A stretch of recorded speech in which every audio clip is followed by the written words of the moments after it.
A couple of months ago, Carol Burnett was nominated at age 91 for an Emmy Award for her performance in the series Palm Royale. It marked the 24th Emmy nomination of her groundbreaking career.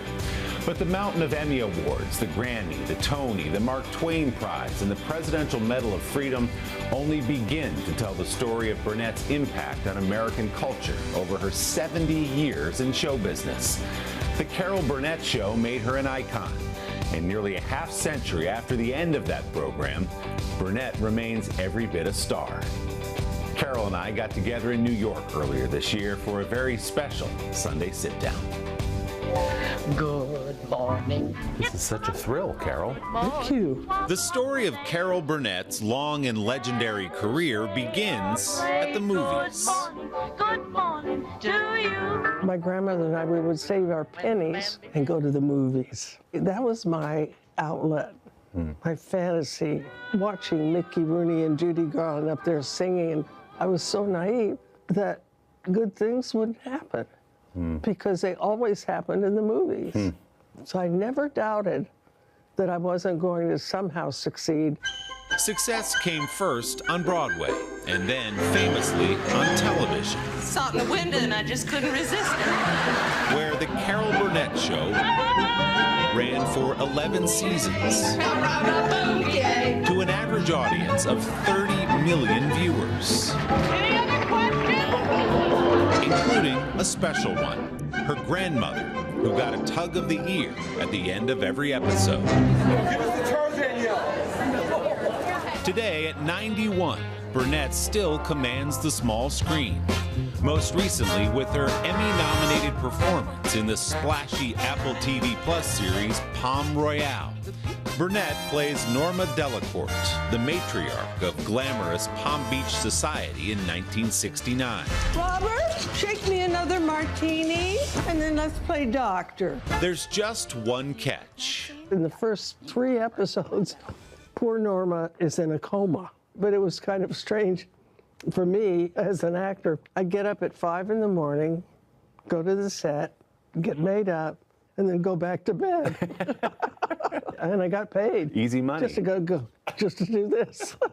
Allison Janney, Laura Dern, and Ricky Martin round out an all-star cast led by SNL alum Kristen Wiig, who cites Burnett as a hero.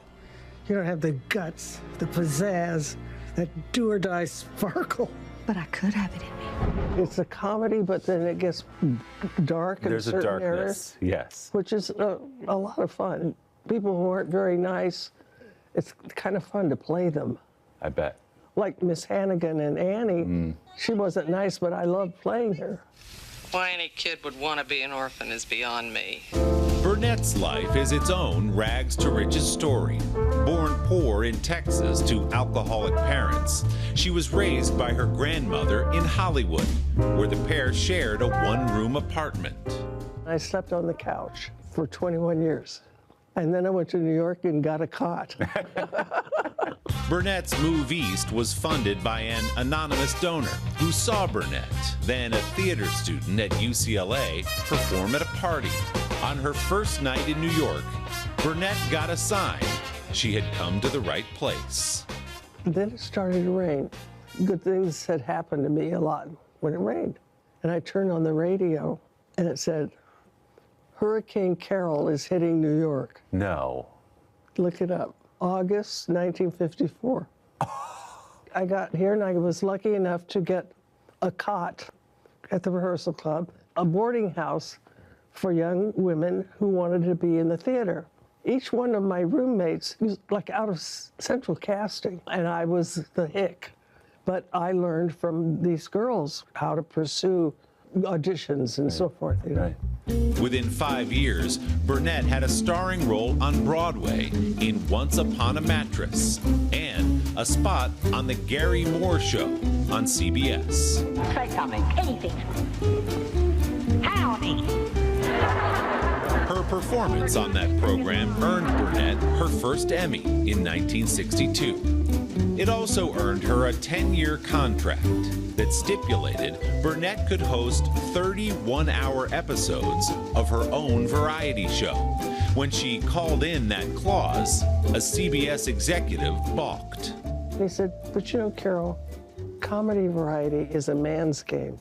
With Sid Caesar, Milton Berle, Jackie Gleason, Dean Martin had just started. And I said, well, this is all I know. They didn't have any faith because they thought, okay, it's only going to be 30 shows. Wound up being 270 some odd shows, you know.